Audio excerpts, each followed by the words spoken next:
And তোমার মধ্যে যেমন স্ট্রেস চলছে তার মধ্যেও চলছে। সে ভীষণভাবে মানসিকভাবে বিধ্বস্ত, কারণ সে ঠিকমতো সিদ্ধান্ত নিতে পারছে না। সে না এবারে কিছু সিদ্ধান্ত নিতে চাইছে। মনের মধ্যে টেনশন হচ্ছে যে আদৌ কি এই সম্পর্কে যাওয়াটা সঠিক। কারণ কোথাও হয়তো এখানে দেখতে পাচ্ছি, এখানে থার্ড পার্টিজ আছে, একাধিক থার্ড পার্টি হতে পারে। তার দিকে, তোমার দিকে, সব দিকেই থার্ড পার্টি আছে এবং ফ্যামিলিও থার্ড পার্টি।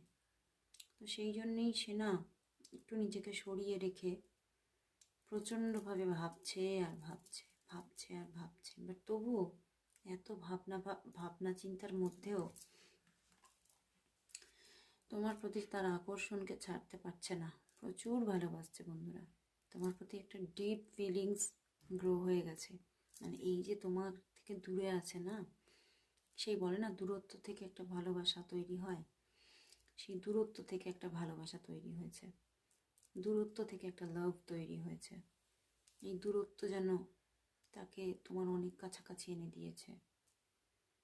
এবং সেই জায়গা থেকেই সে কিন্তু দেখো শারীরিক দিক থেকেও কিছুটা বিধ্বস্ত।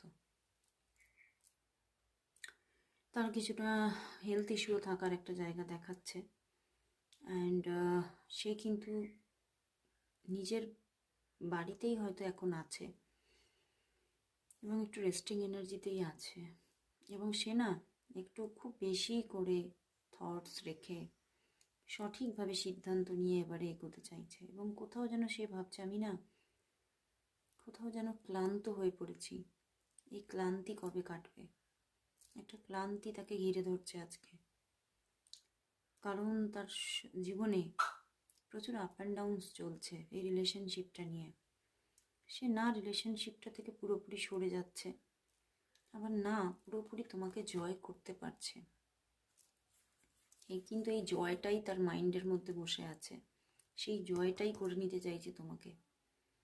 আমি দেখছে যে রিলেশনশিপটা মানে গ্রোথটা বড্ড ধীরে, মানে এইভাবেই স্লোলি এগোচ্ছে। বাট এখানে কিন্তু সে দেখছে তুমি খুব রিলায়েবল, তোমাকে বিশ্বাস করা যায়, তুমি পারফেক্ট। কিন্তু ব্যাপারটা হয়ে গেছে এখানে প্রচুর থার্ড পার্টি আছে, সেই জন্যেই সে বারবার থেমে থেমে যাচ্ছে। কিন্তু সে দেখছে সম্পর্কটাতে তুমি কিন্তু পারফেক্ট, তুমি কিন্তু মানুষ হিসেবে খুব ভালো, খুব সৎ এবং খুব স্টেবল পার্সন তুমি।